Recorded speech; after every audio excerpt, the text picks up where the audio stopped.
talk about another good old season of Married at First Sight. Let me tell you, after watching this first episode, experts, I got a question. What were y'all thinking? I literally am seeing this first episode and seeing two couples off the bat where I'm like, burn it up. Burn it at the stake. What the were y'all thinking? Like, sometimes I really be thinking y'all be partnering people for the show because you know it's going to be good entertainment, and I appreciate that. But damn, like, can you make it a little bit more subtle? Like, can you at least make it feel like they could be an okay couple together? Because it's some, bruh. Olajewon, why is he on this show? Why is he on this show with his old no good Facebook crook receding hairline ass? Why? Y'all, Married at First Sight, they tripping. This season out is gonna be something else. I hope it's better than last season. Look, y'all, 3 strikes and you out, bruh. 3 strikes and you out. Y'all kind of been fucking up these past couple of seasons, all right? So I'm hoping this time y'all can do a little bit better. But let's go ahead and get into it, y'all. Talk about these couples and what we think. So let's open up talking about the first couple getting to, that got partnered or to be getting married is Lindsay and Mark the Shark, okay? Mr. Mark, he is a regional gym leader, manager of 3 gyms. He might got a little coin. But I can immediately tell Mark is the smothering type. He is the guy that falls really fast. He even said himself, he's like, I wear my heart on my sleeve. But he's like a dude who goes into it and then 6 to 8 months in is like, bitch, what we doing? And a part of me is kind of like, I get that. I understand. Like, okay, I don't want to waste any more time. 6 to 8 months in, we would know if like we want to continue this. Go away, alarm clock. I gotcha. He's like 6 to 8 months in, like, I don't want to know if we doing this. But then the other part of me is like, that also means you're probably in a relationship with girls and like forcing it. Like, you're trying to make her be the one, and that's also running these girls off. Also, the fact that you keep getting with girls who are allergic to motherfucking cats and you got 3 of them bitches. Like, make that make sense. But Mark ends up telling his family, come to find out, Mark actually tried out for Married at First Sight before. So he's finally getting his second chance and he's ready to do it. His family's super excited, but he's a little concerned because now there's some vulnerability in there about his mom. He's got mommy issues. His mom is in a rehab, sounds a little bit crazy. Even though she's kind of approved of him doing this, experiment, he's hoping that the person he's going to be with will accept the fact that he takes care of his mom. But I guess he's going to do a little bit of trauma bonding with his soon-to-be wife, because Lindsay got mommy issues too. Let's get into Lindsay, okay? Let's get into Lindsay a little bit. I got a headache. Lindsay is always on motherfucking 10. And I understand the psychology behind somebody like Lindsay who is constantly making jokes, who talks to avoid the awkward silences. She is the person in the room who wants to make other people laugh. Like, she entertains other people and gets fulfillment out of that. And people who are usually the loudest, the most rambunctious and outgoing are the people who are the most, I don't want to say damaged, but most fractured on the inside. And so you can definitely tell the relationship with her mom is something that's really huge for her. Her parents got a divorce and they were together 4 years ago, but 3 years ago, her mama like took off, headed that way. I don't know what the fuck her mama did, or like, I kind of feel like her mama might be one of those mamas who runs from the issues at hand of how she was a shitty parent. Some parents kind of refuse to like to hear the fact that you kind of did a shitty job, or like there was something maybe Lindsay's looking for her to take accountability for, and the mama's not trying to do it. I just kind of get those vibes from that situation. But maybe during the season we'll get something out of, what's going on with her and her mom. But Lindsay's a lot. Her family's like, I hope the dude that you with can handle all this shit, because she eats man and chew him up, spit him out. But as far as Lindsay and Mark the Shark go, they're either gonna go really good or really motherfucking bad. That's all I can see from this couple. Every time I see Mark though, the man ain't got no lips. He got a bottom lip a little bit. He got no top lip, and he look like a rodent. He got a kiss like this. It's like, bruh, go get your little touch up here and here, and just get some lips somewhere. Like, you kiss all mustache with that nigga.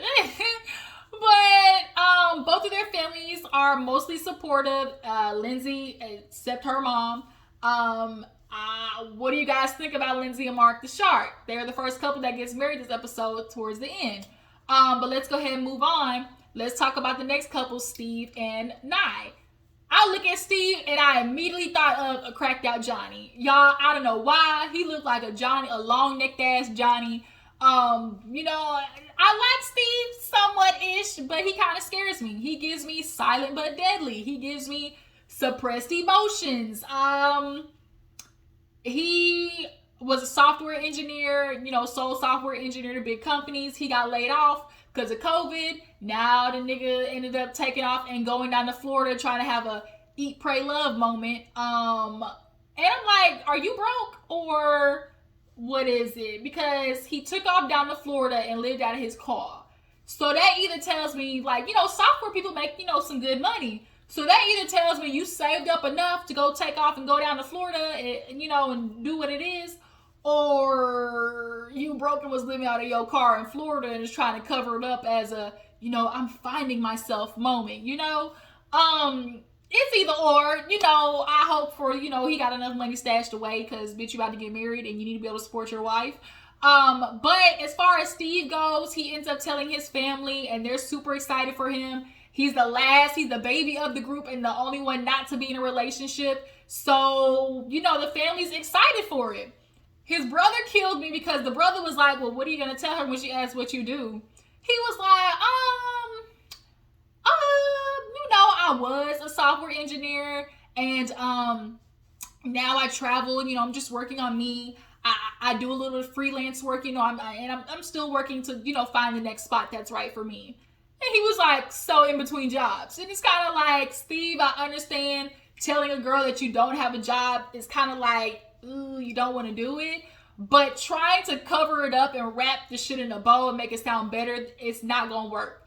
You would do much better and get a lot further just telling the girl, oh, I worked for a big software company. Unfortunately, because of COVID, they did layoffs. And right now, I'm, interested in other companies. Like, that sounds way better because then that at least buys you a month of, filling out applications and looking for another job. I'm just letting you know, like, my bruh, like, that what she was doing trying to cover up, make the salt look like sugar, that's a no-go.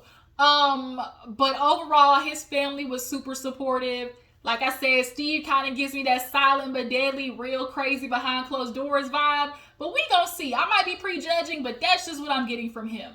Noi, I really like her. She is rambunctious, outgoing, has super flirty personality. I feel like her and Steve could definitely, be a good one. They're one of the better couples of this season. I feel like I got a little bit more hope for. Noisy, her alter ego, super fun. Has a, wig. Like, I like Noi. I feel like her and Steve, they both have that spontaneity between each other that could really work. She tells her, her friends, and they're super excited for her. I feel like a concern for Noi with me is the fact that she's always trying to emulate her parents. Her parents have been together since being immigrants and coming to America. So somebody like that tends to accept bad behavior or, detrimental behavior just to have this picture, this stick to this idea of being in a relationship, long term. Like, Noi might tolerate that from Steve just to say, emulate what her parents have. But as far as right now, what do you guys think of Noi and Steve? Where do you think they fall from 1 to 10? What are your hopes for? What are your expectations for Steve and Noi? Moving on. Let's go ahead and knock out Chris and Alyssa because them bitches gonna be boring. They kind of low key remind me of Haley and Jacob. Just real cap. Chris kind of low key reminds me of that one dude who had like the teeth, and he was with that one white girl. I think her name was Annabelle or some shit like that. They have 2 daughters, and they're actually on Married at First Sight, the couples cam. I cannot think of their freaking name. What is their freaking name? Y'all know he got the beard, he got the kids, the dog, and everything on couple. I'm gonna put a picture up right here once I find them because I cannot think of their name right now. Is it Eric and something? Something like that. Or April. No, I'm gonna post a picture. This is what it remind me of. But nonetheless, Chris, he ends up going to his mama and tells her, I lied, it's not a realtor show, it's actually Married at First Sight. She's cool with it, she's excited. Alyssa tells her friends, oh, you know, I'm getting married at first sight in 2 motherfucking weeks. They're excited for her. I do feel like Alyssa might possibly run over Chris. Chris definitely is the type of man, he's actually the serial monogamist, which is a little scary because men like that, or just people like that who are serial monogamists, they tend to ignore the reality of something not necessarily being the greatest, but still forcing it to be a relationship out of, just wanting to be married. Alyssa kind of gives me low-key crazy vibes. I'm kind of getting like just low-key crazy from her for some reason. But as far as Chris and Alyssa go as a whole, as the couple, take it or leave it. They're just gonna fall right in the middle for me. Moving on.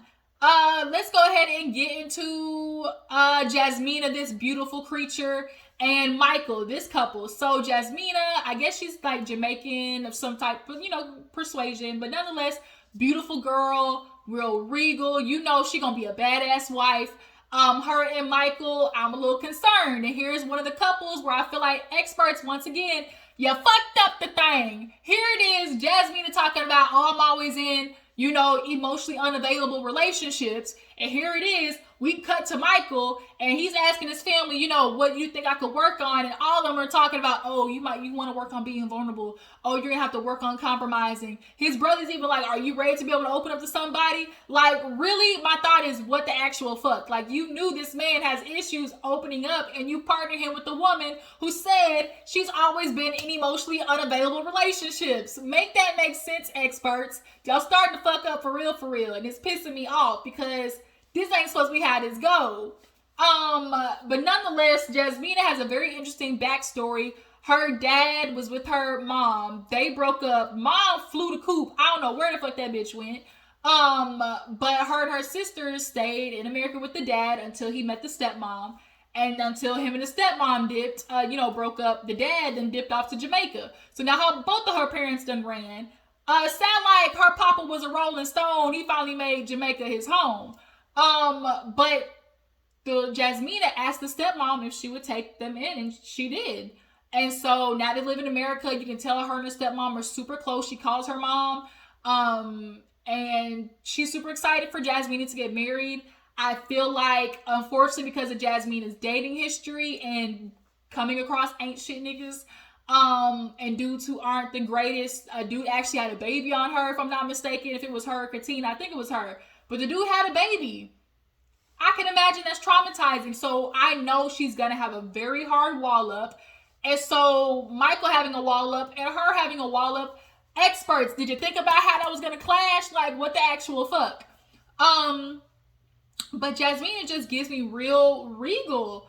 And looks like a woman who's going to know how to keep the shit together, be dependable, and, rock it out. Michael scares me because he says he's one of those dudes who will find something wrong and stick with it. And, people do that out of survival or, defense mechanism. Like, they don't want to be vulnerable or, get into it. So they find something wrong with the person so they can exit stage left. That's Michael. Another thing too, do you guys think Jasmine is going to be attracted to Michael? Not that Michael's ugly, but I don't know if he's necessarily Jasmina's type. But Michael is going to struggle with making sure he's an overthinker, and he's looking for every which reason why this could go wrong and why he shouldn't be doing it, which is why I can understand this experiment, would be good for somebody like him, because now it forces them to have to work through their shit. But Jasmina might be a little bit right about how she's typically the girl that guys got to get through to before they get the, be right to the next woman.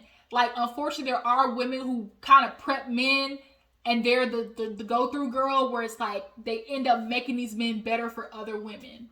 And I hope that's not what happens here with Michael. So yeah, that's this couple. Fucked up couples, like, experts. I don't know what y'all was thinking with this one. Here's another one. I don't know what the hell y'all was thinking. Let's get into this last couple of Olajewon, Elijah, Juan, John, whatever motherfucking name he wants to go by this week. This ugly, this receding hairline ass bruh. Like, y'all brought this man on this show knowing good and goddamn well I saw Olajewon and immediately thought he's a combination of these three singles. Y'all remember, of course, Chris, the infamous Chris. We can't forget Chris. He's mixed with Chris. Zach, he's the fuckery of Chris with dating multiple women but still expecting the wife to be at home and be all submissive. The manipulation of Zach, the black Zach from last season with Michaela, the one who likes to play like he ain't do nothing but really doing shit behind the scenes. And then the secretiveness of Zach, the white Zach that was with Mindy. I think her name was Mindy, and he was fucking around with the friend from the wedding. So all three of them combined, that gives you this new dude, Olajewon. And he ends up telling his family, he's getting married, he's excited for it, and they're all like, ooh, I know you say you're ready, but this is gonna be hard. Even his brother was like, you think you're ready for marriage until you're in it. He was like, the girl I'm with now, he was like, she was supposed to be a one and done, but I vibed with her, and I was like, damn, I can't let this go. So you could tell the brother was out in these streets too. But he says, he's ready, and they're like, okay, what do you want out of a wife? And immediately the first thing he says, I want to come home to a home-cooked meal. You could tell the energy shift at the table was like, oh shit, like, he ain't ready for this.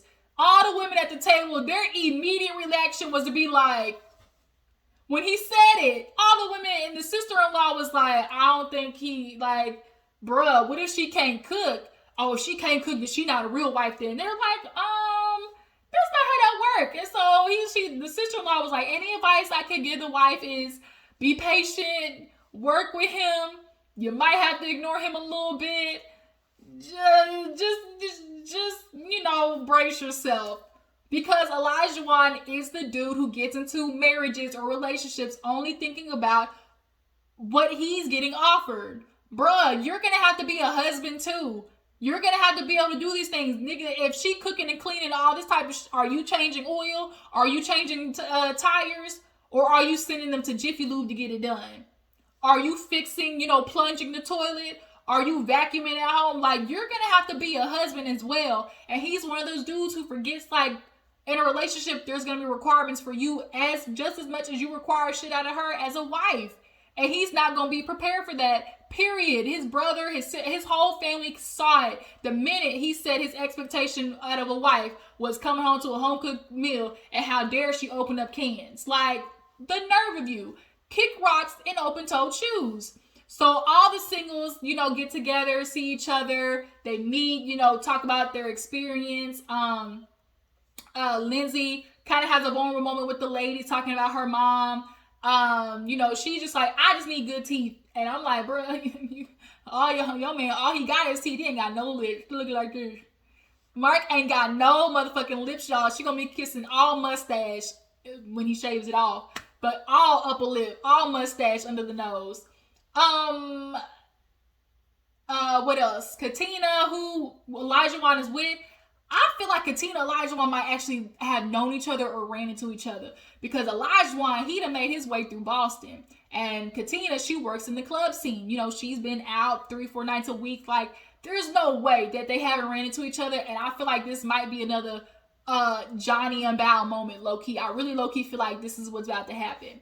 But Katina, I like her energy. Super fun, going out personality. She's partnered with Olajewon. She was going out till COVID set that ass down. She realized, I can be still. I'm ready to be with a husband.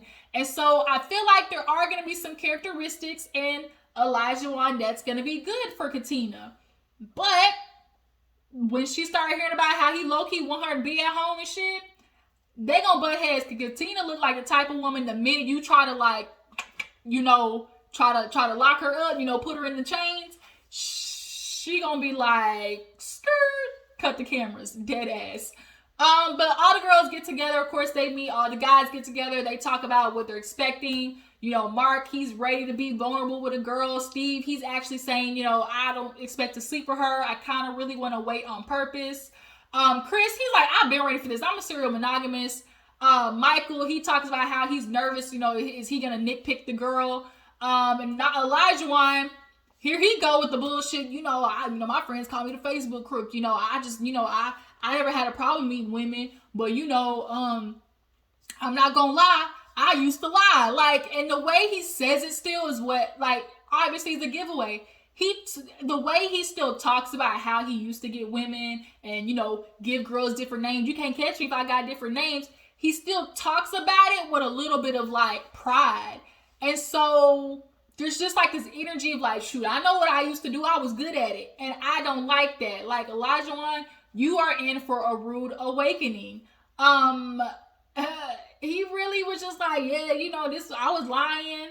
I was cheating. I was always selfish. And also, too, Olajewon got mommy issues. The way, it's appreciative that, you're a mama's boy. But also what that tells me is you watched your mom be the rock of your family. Handle everything. Do it all by herself. Now you're about to throw that same shit on women. And men do this a lot because they watch their mom handle it all with no complaints and just take that shit. They typically are the men that throw so much at their wives and expect them to handle it. And because they're wives and women, want to please their husband, they're going to do it. They're going to take all the shit that they throw at them and do it with a smile and not ask for help because men don't help in relationships. Let's be honest. Women are doing the heavy lifting. And that's a concern for me. As far as Katina goes, bitch, you going to be tied, boss.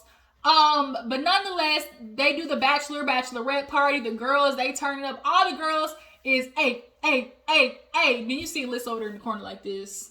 I don't want to drink. I don't want to take shots. And Alyssa was like, Lindsay, she's like, I like 95% of the girls. But Alyssa, what the fuck? She's like, I don't think we're going to be friends. And it's kind of like, bitch, no. Like, Lindsay is somebody you got to take in minimal doses. She's just one of the girls who likes the shock value, the shock and awe of it all. The men, they got the strippers about to hit the club and dance like a stripper. All I want for my birthday is a big booty hoe. I'm thinking of all these songs. Bands will make her dance. Oh, bands will make her dance. Let me quit. So they at the strip club. Of course, Olajewon, he wants it. And he kills because he's like, oh, I want a traditional girl, but I want to be able to take her to the strip club too. He literally just wants a girl in a relationship for him. Like, you're forgetting you're going to have to be a husband, Olajewon. Like, I'm excited to see how this shit's going to go because Katina, I hope you hold his feet to the fire about what he's going to have to do as a husband because he really just wants a girl to be there for him. And I know, like, men like to say, oh, I want a girl who challenges me. But do you really? Yeah, Chris, he wasn't here for it. Him and Alyssa might be good for each other because neither of them was partying. They were just like, I'm good. Of course, everybody does their talks about who's gonna sleep on the night. All the girls looked at Noi like, bitch, you sleeping with that man. Noi is, y'all, she the closet freak. You can look at Noi and tell she like that BDSM, tie me up, spanking shit, okay? She a little bit of 50 Shades of Grey. But everybody does their, shopping after that, looking for the dress. Jasmina has a beautiful dress. Michael had a beautiful maroon suit, so I'm ready to see that wedding. Everybody, has their moment with the family, picking their outfits. Michael went through a lot of loss. He lost his mom, dad, and grandmother, so that's going to be another thing that makes him hard to be vulnerable with. So the first couple to get married at the end of the episode is Lindsay and Walk the Shock. Lindsay was lit. So Lindsay was on something at this damn wedding. She burping and shit, talking about, let me go pee, got this big ass dress. Then she's like, she go, before I be a lady. And she walks down, they talk, and she's talking during the whole damn ceremony damn near. And she's like, everything Mark said she didn't like. He's like, oh, I like sharks. They call me Mark the Shark. I hate sharks.